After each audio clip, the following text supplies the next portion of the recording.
we've been watching a lot of, like several now, of Mhm.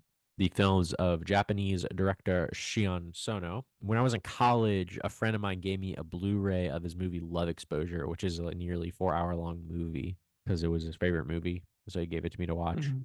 And I liked it a lot. I thought it was really, really, really good. And we ended up rewatching it too and watching a bunch of his movies as well. I recommend Shion Shono. He's very good. He's very all over the place. A lot of his movies are like very different from one another in a way. Very violent, very crazy, configurative plots and things going on. One movie that I would recommend.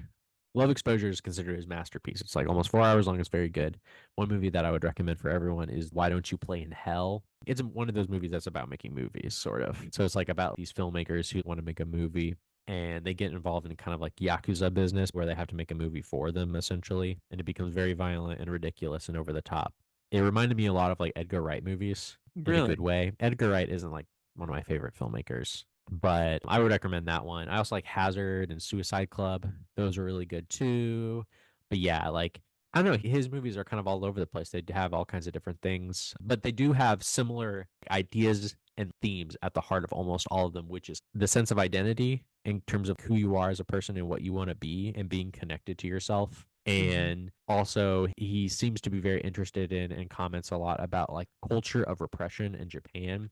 So people repressing themselves, how they actually feel, who they actually like want Yeah. to be in service of Japanese polite society or whatever. Mhm. That is a very common thing that comes up a lot in his movies. So yeah, we watched like a bunch of his stuff, and I would recommend pretty much everything that I've seen by him. I don't think I've seen a bad movie so far by him.